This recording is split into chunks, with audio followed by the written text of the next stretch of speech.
Sebaliknya, di kampung Jamparing, Utari bersama kedua orang kawannya sudah 10 hari menunggu-nunggu kepulangan Brahma dengan sia-sia.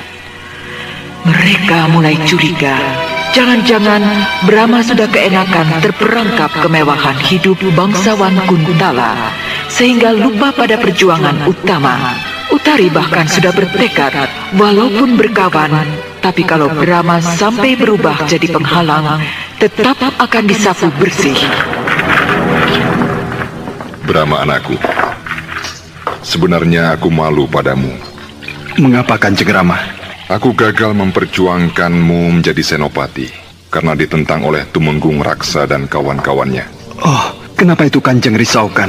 Hamba kan memang tidak suka menjadi senopati. Sebagai seorang pendekar, keinginan hamba hanya satu, yaitu menegakkan keadilan di muka bumi. Keinginanmu sangat luhur, tapi ketahuilah, selama di dunia ini masih ada kebaikan dan kejahatan, maka keadilan dan kebatilan pun juga tetap akan ada. Tapi Rama, bukankah kebatilan itu sebenarnya bisa ditekan atau dikurangi agar tak merajalela? Ya, memang, tapi akan makan waktu. Hamba akan tempuh waktu itu. Jadi apakah rencanamu selanjutnya? Pulang ke kampung halaman Rama. Brahma. Maaf Ibu, bukannya aku tidak kangen pada Ibu. Sebenarnya aku ingin selalu bersama Ibu, tapi tugasku masih banyak Ibu. Tugas apa? Membebaskan bangsaku dari kemiskinan Ibu. Jangan Brahma. Sebab Tak apa Dinda, mengapa harus ditutup-tutupi? Sebab Madangkara jajahan Kuntala. Hamba tidak menyalahkan siapa-siapa. Yang hamba lihat, rakyat Madangkara sedang menderita. apa yang akan kau lakukan, Brahma? Janganlah jadi pemberontak. Nanti kamu akan berhadapan dengan penguasa di sana. Tidak, Ibu. Hamba akan menyumbangkan tenaga dan pikiran hamba untuk kesejahteraan rakyat. Aku senang kamu sebagai anak muda memiliki rasa cinta pada bangsa. Lakukanlah itu, karena merupakan cita-cita yang luhur. Terima kasih, Kanjeng Rama.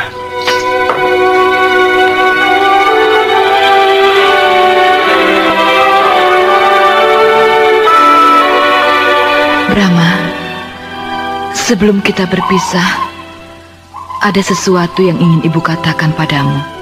Apakah itu, Ibu? Kalau kamu bertemu adikmu, jagalah dia baik-baik. Adik? Iya. Apa maksud Ibu?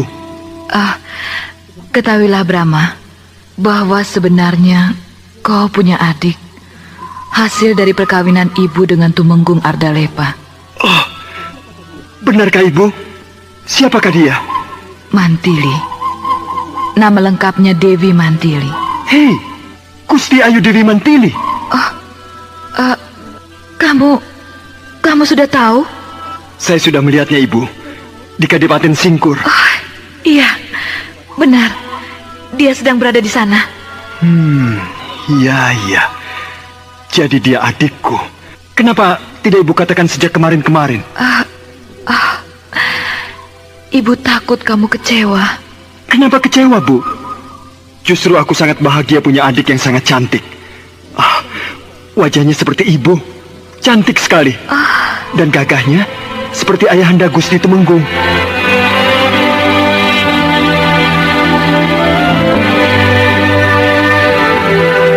Sementara itu, Mantili ternyata telah berada di kampung Jamparing, mengunjungi paman dan bibi Arum. Tentu saja dia tidak lupa menengok bekas rumah ibunya karena ingin tidur di kamar ibu. Kamar ibu selalu bersih.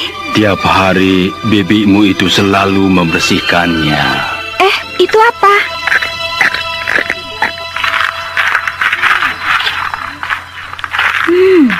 Sebuah kantung rotan, bagus sekali. Punya paman? Bukan. Punya bibi? Bukan. Lalu? Punya Brahma. Brahma? Kakak tiriku? Iya. Kalau begitu, dia telah datang. Benar, Mantili. Kami yang sama sekali tidak menduga menerima kedatangannya dengan hujan tangis derai air mata. Dewata yang agung. Ternyata dia masih hidup. Ya, dan telah tumbuh jadi pemuda yang gagah serta tampan. Dia cuma 3 hari di sini, lalu terus ke Kuntala menjumpai ibumu. Terkabullah doa ibu. Apa kamu juga ingin ketemu Brahma? Tentu, Paman. Dan mudah-mudahan dia mau mengakuiku sebagai adik. Loh, kenapa tidak? Dia kan asli bangsa Madangkara. Sedangkan saya separuh Madangkara, separuh Kuntala. Jangan punya pikiran begitu. Percayalah, Brahma arif dan bijaksana.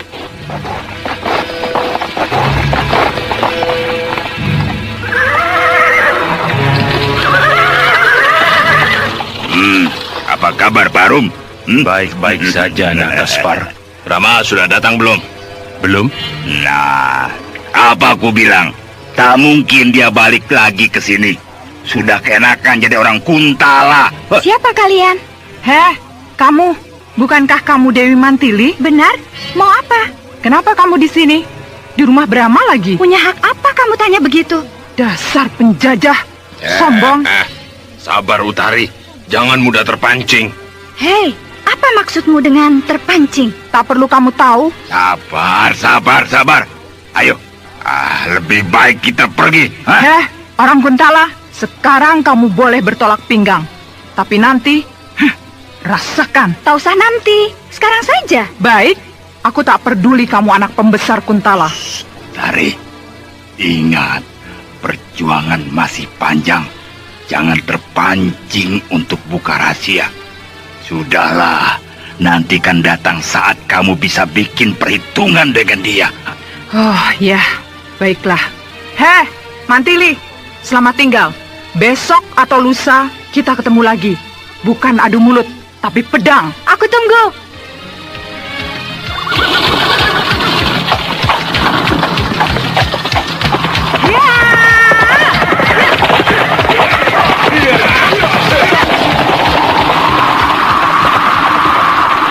Tumenggung Arya Kartika, pejabat Kuntala yang berkuasa di Madangkara, mendapat laporan dari seorang anggota dinas rahasia bahwa Dewi Mantili telah menginap di kampung Jampari. Maka cepat-cepat sang Tumenggung mengundang Dewi Mantili tinggal di keraton. Seperti halnya dengan para pejabat penjajah yang lain, Tumenggung Arya Kartika juga tidak jujur, menyeleweng dan menimbun kekayaan dengan memeras daerah jajahan.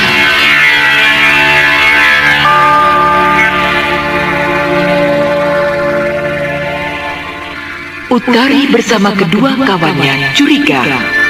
Kenapa Mantili yang bangsawan itu menginap 3 hari di kampung, lalu pindah tinggal di keraton? Jangan-jangan Mantili sedang menyelidiki gerakan anti penjajah. Tapi dari sepak terjang Mantili yang terang-terangan serta perangainya yang cepat marah itu tidak mengesankan sebagai penyelidik.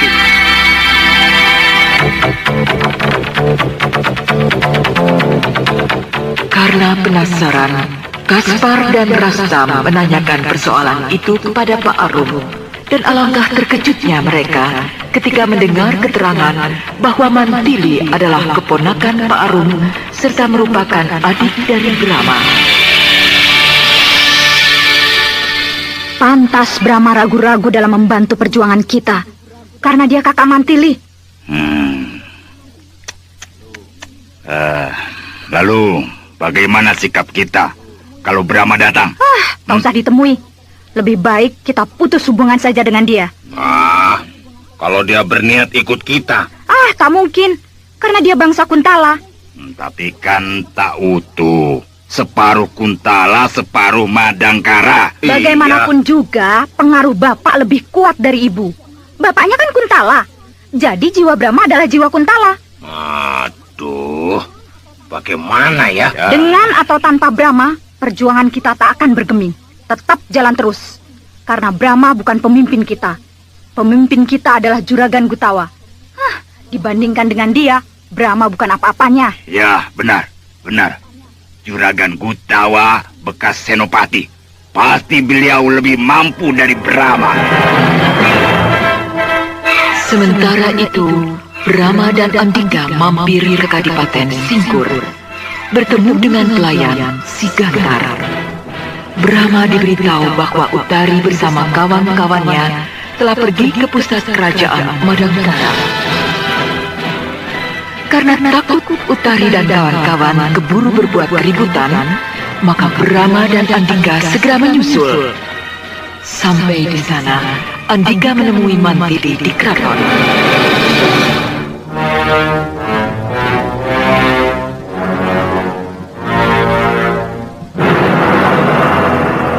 Mantili, cepatlah ke rumah ibumu. Brahma sudah ada di sana. Baik, antar aku ke sana ya. Sendirian juga bisa. Pokoknya antar. Ya.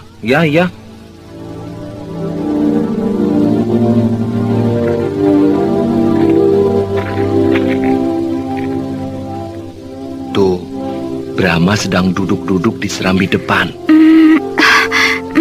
Benar dia Brahma? Oh, sumpah. Biar disambar geledek kalau aku bohong.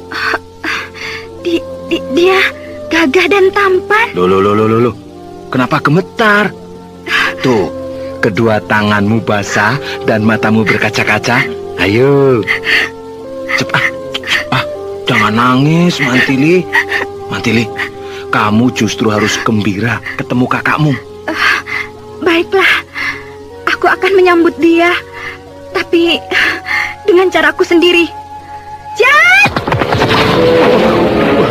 Mantili bisa terbang ke atas genteng. Siapa di atas? Kenapa menyerang aku? Gila.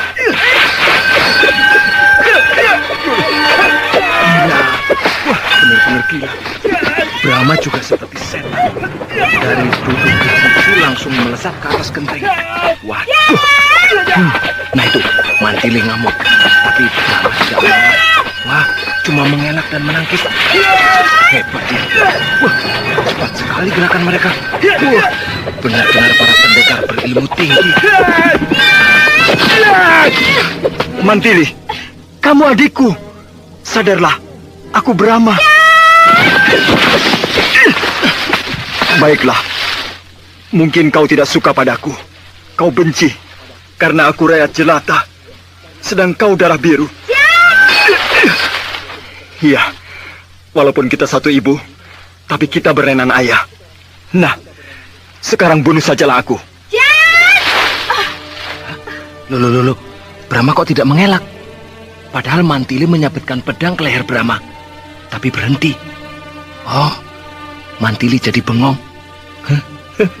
Dia tidak jadi menebas leher Brahma. Sekarang mereka berdiri mematung. Mereka saling berpandangan.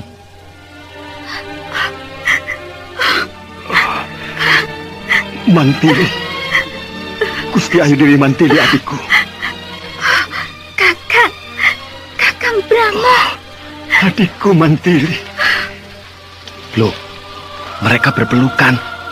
Waduh, pelukan di atap rumah.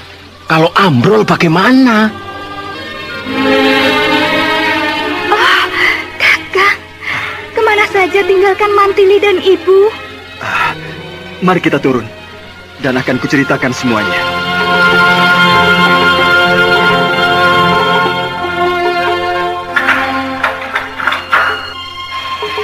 Nah, itu pintu kamar Juragan Gutawa terbuka. Iya. Juragan keluar. Wah, baru 3 hari kalian menyebar. Ternyata sudah kembali. Cepat sekali kalian mendapatkan calon tempat markas kita. Di mana? Di Gunung Burial, Juragan. Tempatnya sangat bagus. Pemandangannya indah. Loh, kita bukannya mau bikin pesanggrahan, Rastam, tapi markas pasukan. Jadi tak perlu pemandangan indah. Jangan ngecek kau, Kaspar. Ya, bagaimana? Kamu ini bukannya cari tempat untuk markas, tapi buat berdharma wisata. Diam dulu, Kaspar. Coba teruskan, Rastam. Medannya bagaimana? Di sebelah timur gunung itu ada dataran yang cukup luas. Dan tak jauh dari situ ada sebuah mata air. Enak kan kita dirikan markas di situ, dekat air. Ya, ya. Hutannya juga tidak terlalu lebat, Juragan. Jarang ada pohon besar. Paling semak belukar dan pohon-pohon perdu. Ya, ya. Sekarang kamu, Kaspar. Anu, Juragan. Bagaimana? Di bukit sebelah barat ada sungai. Saya tidak tahu apa namanya, Juragan. Sungai itu lebar dan dalam. Di pinggir sungai agak ke hilir ada dinding batu karang. Tebingnya memang tinggi, tapi puncaknya datar, Juragan. Wah, bagus untuk markas, Juragan. Sebab kalau musuh datang, sudah cepat ketahuan dari atas. Dan mereka akan kewalahan memanjat dinding tebing terjal itu. Dengan mudah kita dapat menghancurkannya, Juragan. Ya. Aku masih belum dapat menentukan pilihan. Iya. Karena menunggu Utari. Iya, Juragan.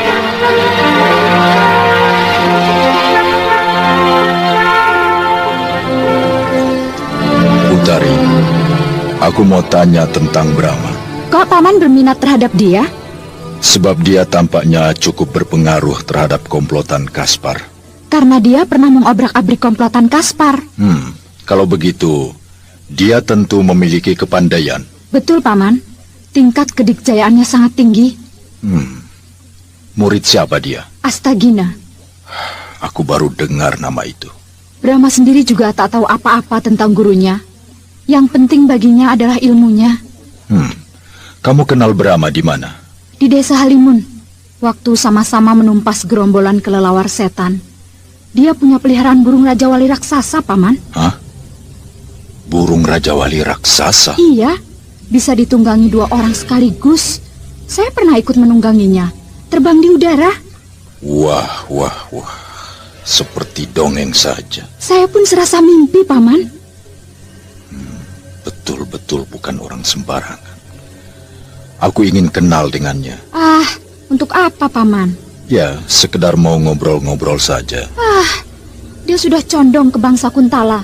Aku tak percaya pribadi matang seperti Brahma mudah terpengaruh. Jangan pedulikan dia, Paman. Masih banyak orang yang lebih berguna dari Brahma untuk perjuangan kita. Bukan jumlah yang kita kejar, Utari, tapi mutu. Dari seluruh anak buahku, aku belum melihat yang bermutu. Pribadi seseorang yang tinggi nilainya untuk memegang kendali perjalanan hidup suatu bangsa. Aku baru melihatnya dari Brahma. Tapi baru sinarnya saja, belum wujudnya yang asli.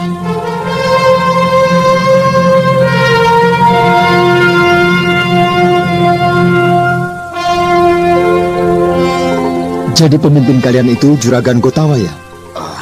Iya, sebenarnya ini rahasia, Brahma. Kami bisa dibunuh kalau kamu membocorkannya. Jangan khawatir. Setelah mendengarkan cerita kalian tentang pribadi Juragan Gotawa, aku yakin bahwa dia tidak suka bertindak gegabah. Celaka.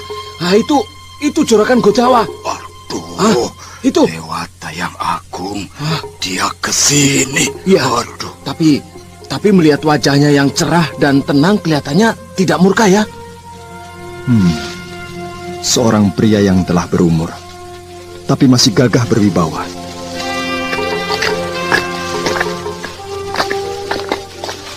Sampurasun. Rampes. Perkenalkan, saya Gotawa. Brahma. Senang sekali saya bisa berkenalan dengan Anda. Siapakah Bapak ini? Dan ada perlu apa berkenan datang ke gubuk saya?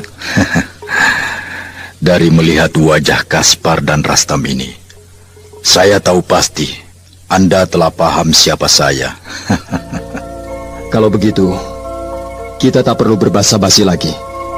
Silakan duduk. Terima kasih. Setelah saling bicara dari hati ke hati, ternyata ada kecocokan pandangan antara Juragan Gotawa dengan Brahma.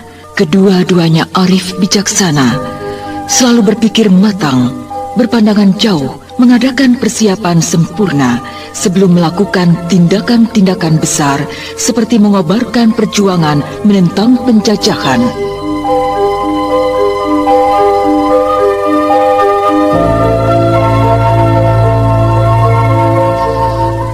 Mantili sebenarnya tidak sekedar tinggal di keraton. Di sana ia menyelidiki kehidupan para pembesar dan pejabat Kuntala yang ternyata tidak jujur dan menumpuk harta cari keuntungan bagi dirinya sendiri. Bahkan istri sang tumenggung Arya Gardika diam-diam juga menyeleweng, berbuat serong dengan Senopati Caraka yang tampan dan ganteng serta masih bujangan. Mungkin dia berbuat begitu untuk balas dendam karena suaminya selirnya banyak serta suka daun muda.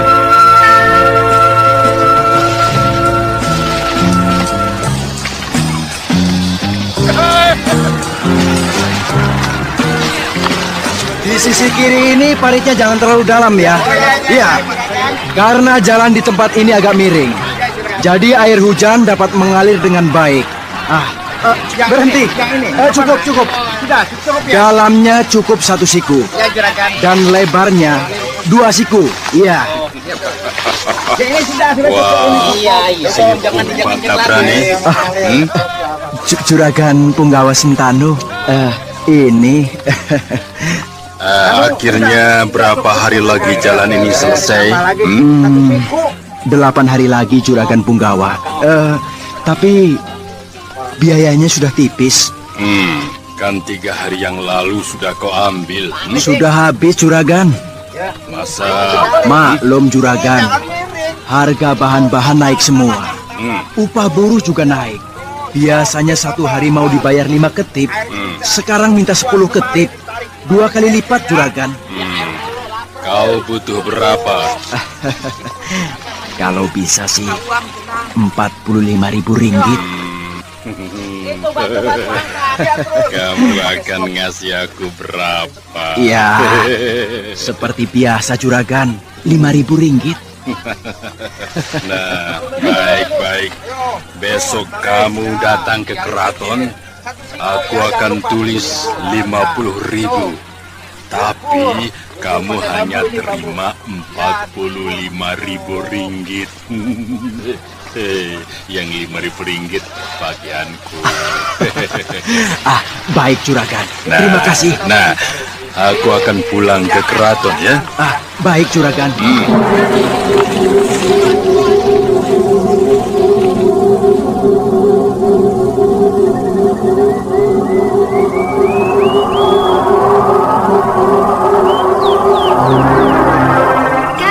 Kakang Brahma.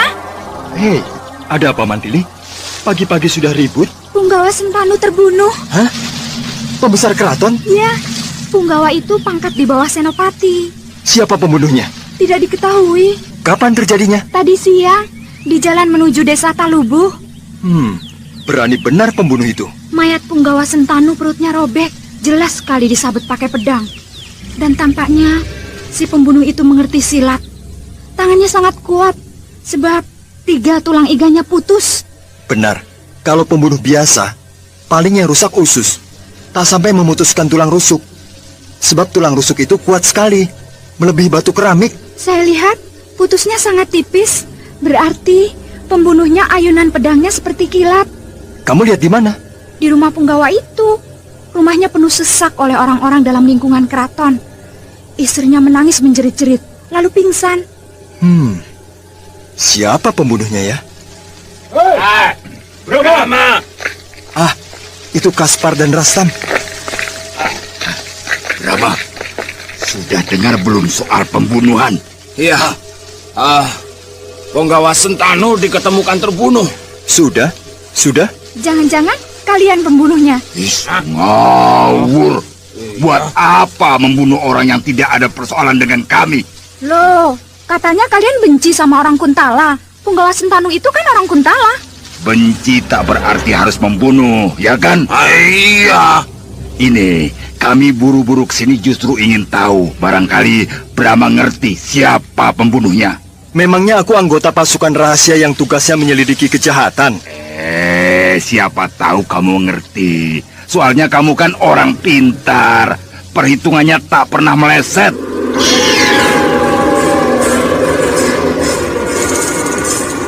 Ya, Brahma memang benar-benar tak tahu siapa pembunuh Sentanu. Demikian juga 2 hari kemudian, ketika gedung balai pungut atau gedung pajak musnah dibakar orang, Brahma juga tidak tahu siapa pelakunya.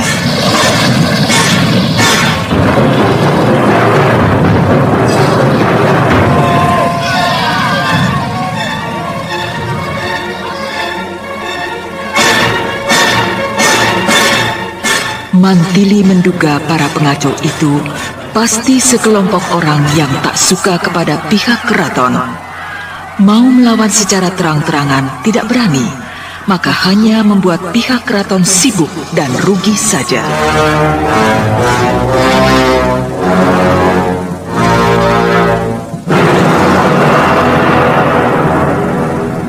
Wah, bahaya. Bahaya bagaimana, Juragan? Membuat kekacauan seperti itu ibarat membangunkan macan tidur.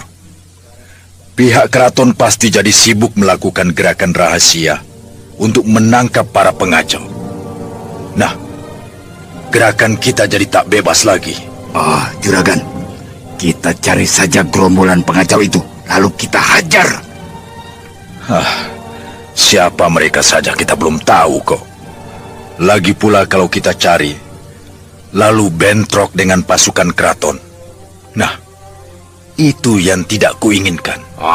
Kenapa takut, Juragan? Pasukan keraton cuma begitu-begitu saja kok. Itu yang kamu lihat di sini. Tapi yang di Kuntala sana, wah, dahsyat. Kita akan dilumat seperti gelombang lautan melumat pantai. Juragan, lalu apa yang harus kita lakukan? Menyiapkan diri secara matang. Sementara itu, jangan berbuat apa-apa. Tunggu perkembangan dari pihak keraton.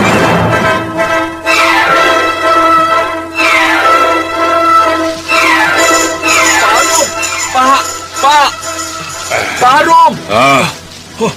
Ada apa, Andika? Aduh, mengerikan, Pak. Mengerikan, Pak. Bu, perutnya compang-camping, ususnya cerai-berai. Nanti dulu. Aduh. Yang begitu itu apa atau siapa? Tumenggung Respati dibunuh orang. Para pengawalnya ditumpas habis. Bendinya yang bagus itu dirusak. Aduh, kok banyak pejabat keraton dibunuh? Gedung balai pungut dibakar. Ada apa sih sebenarnya? Menakutkan sekali. Iya. Kapan dibunuhnya? Diperkirakan sebelum fajar. Pulang dari menghadiri pertunjukan ronggeng si Kumpai di rumah Pak Raspin. Orang terkaya dari kampung Ciwit. Terlalu menyolok sih. Menyolok bagaimana? Bagaimana, ya? Orang-orang keraton itu hidupnya terlalu menyolok. Rakyat kan sengsara, tapi mereka justru bermewah-mewah, pesta pora, foya-foya. Nah, tentu saja jadi banyak yang benci. Antara lain si pembunuh itu. Ya. Andika, kamu sudah ke Brahma? Sudah Pak. Dia terus ke rumah Juragan Gotawa. Saya mau ikut tidak boleh. Siapa itu Juragan Gotawa? Tidak tahu, Pak. Katanya si temannya gitu.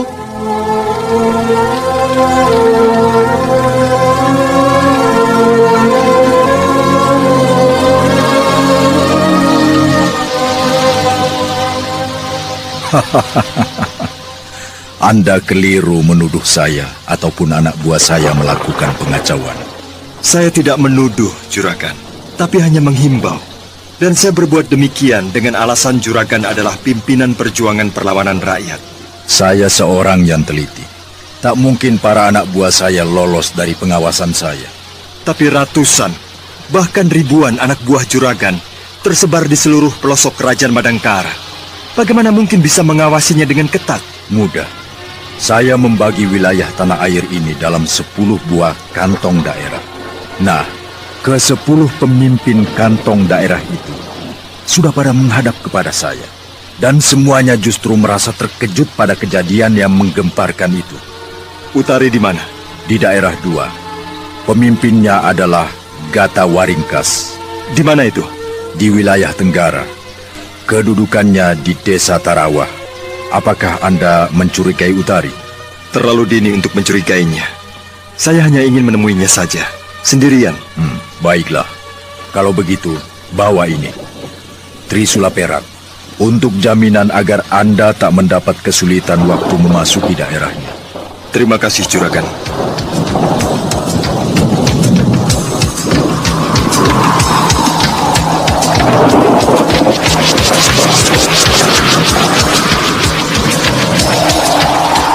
Trisula perak memang sangat berguna. Ketika memasuki wilayah 2, Brahma langsung disambut dengan bidikan-bidikan panah. Tapi serentak Gata Waringkas tahu bahwa Brahma membawa Trisula perak. Dia segera menghentikan serangannya. Gata Waringkas memang bersikap kasar terhadap Brahma. Tapi toh dia berterus terang mengatakan bahwa Utari sudah 10 hari pergi ke Gunung Sorban menemui gurunya. Dan Utari sudah bilang tidak sudi bertemu dengan Brahma lagi. Brahma, Pak Gata Waringkas bersikap kasar padamu ya? Kok tahu? Tadi pagi dia menemui Juragan Gotawa dan tampaknya marah-marah. Iya, sebetulnya dia tidak suka Juragan Gotawa mengizinkanmu memasuki daerahnya. Takut rahasia gerakannya terbongkar. Dia juga bilang begitu padaku. Pak Gata Waringkas sikapnya memang keras, cocok dengan Utari. Maka mereka bergabung. Pak Gata Waringkas itu sebetulnya siapa sih? Katanya bekas senopati juga. Pantas angkuh. Iya, makanya banyak yang tak suka padanya. Sehingga semua tokoh-tokoh perjuangan memilih Juragan Gotawa sebagai pemimpin.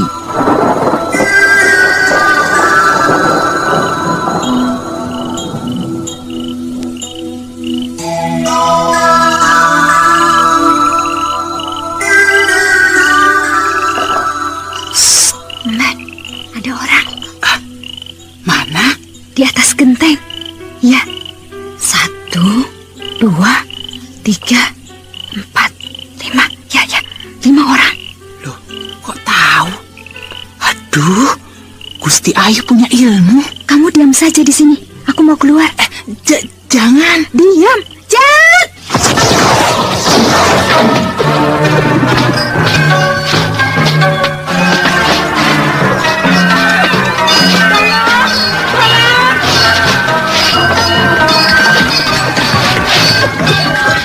Mban, ada apa?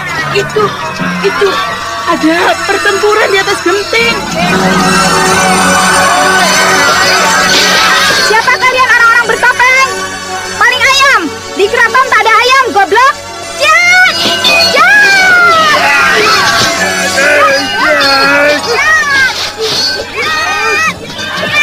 Loh, itu kan Gusti Ayu Dewi Mantili.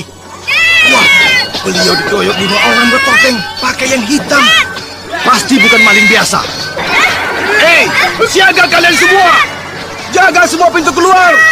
Aku akan ke atas genteng membantu Dewi Mantili.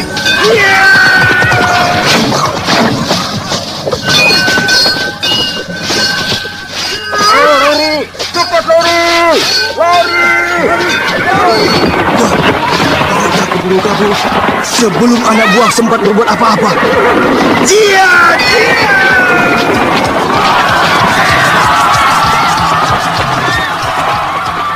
Mereka lari ke timur.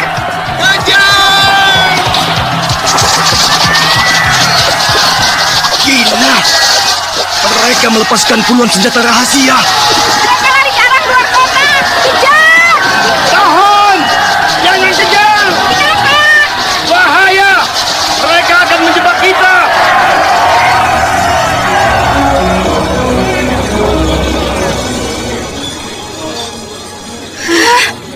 Mereka lari ke arah luar kota dan hilang di telan gelapnya malam. Oleh karena itu, jangan dikejar, Gusti Ayu. Sebab Mungkin di sana kawan-kawan mereka sudah menunggu untuk menjebak kita. Ya,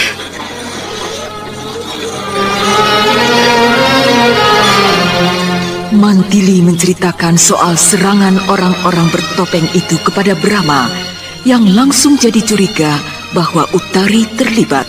Tapi Mantili sendiri tak yakin apakah memang ada seorang wanita di antara kelima penyerang gelap itu.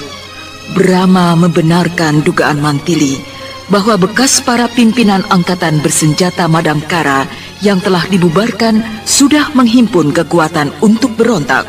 Brahma juga mengatakan bahwa kekuatan itu sekarang terpecah dua, yaitu yang radikal pimpinan Gatawa Ringkas dan yang anti-radikal pimpinan Juragan Gotawa.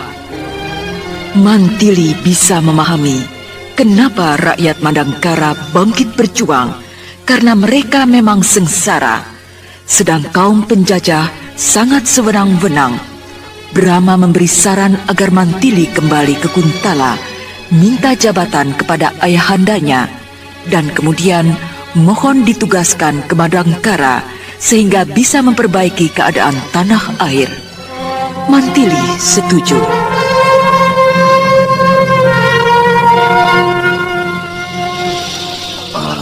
Brahma, besok kami mau pindah. Kemana? Ke Bukit Kelabang.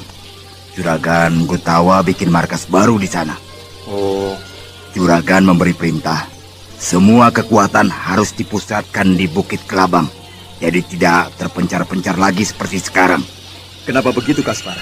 Ya, karena terjadinya beberapa kali aksi pengacauan yang diduga dilakukan oleh salah satu kelompok kami.